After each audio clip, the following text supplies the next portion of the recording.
कधी तुम्ही एखाद्या साधूला मोठे कुंडल घातलेले, अंगावर भस्म लावलेली आणि पूर्ण शांत अवस्थेत बसलेलं पाहिलं आहे का? ते फक्त साधू नसतात, ते एक अत्यंत प्राचीन आणि शक्तिशाली परंपरेचे भाग असतात. आज आपण जाणून घेणार आहोत नाथ गोसावी संप्रदाय. हा संप्रदाय केवळ भक्तीवर आधारित नाही, तर तो आहे योग, तपश्चर्या आणि आत्मशक्तीचा मार्ग. नाथ संप्रदायाची सुरुवात मानली जाते मत्स्येंद्रनाथ यांच्यापासून आणि त्यांचे शिष्य गोरक्षनाथ यांनी या परंपरेचा मोठ्या प्रमाणात प्रसार केला. गोरखनाथांनी योगाला एक नवी दिशा दिली, ज्याला आपण आज हठयोग म्हणून ओळखतो.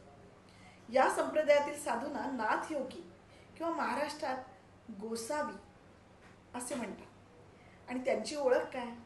कानात मोठी कुंडलं, ज्यांना कानफाटा म्हणतात, अंगावर भस्म, गळ्यात रुद्राक्ष आणि जीवन पूर्णपणे साधना आणि योगाला समर्पित. नाथ संप्रदायातील सर्वात महत्त्वाची गोष्ट म्हणजे स्वतःच्या शरीर आणि मनावर पूर्ण नियंत्रण मिळवणं. ते मानतात की ईश्वर बाहेर नाही, तर आपल्या आत आहे आणि त्याला जाणून घेण्यासाठी शरीर आणि श्वास यावर प्रभुत्व आवश्यक आहे. म्हणूनच या संप्रदायात प्राणायाम, ध्यान, कुंडलिनी जागरण आणि हठयोगाला खूप महत्त्व आहे. नाथ संप्रदाय फक्त आध्यात्मिक नाही, तर तो अत्यंत व्यावहारिक आहे.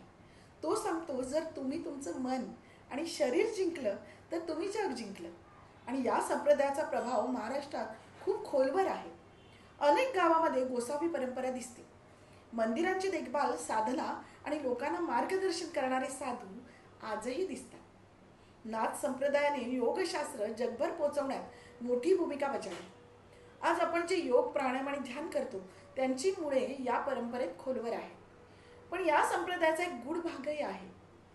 कुंडलिनी शक्ती, अंतरंग साधना आणि या अशा योग प्रक्रिया जी सामान्य माणसाला समजणं कठीण आहे.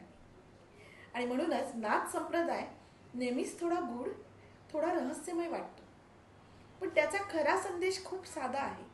स्वतःला ओळखा, स्वतःवर नियंत्रण मिळवा आणि अंतर्मनातल्या शक्तीला जागृत करा. आजच्या काळात जेव्हा आपलं मन सतत अस्थिर असतं, तेव्हा नाथ संप्रदाय आपल्याला शिकवतो शांत राहणं, एकाग्र होणं आणि स्वतःशी जोडलेलं राहणं.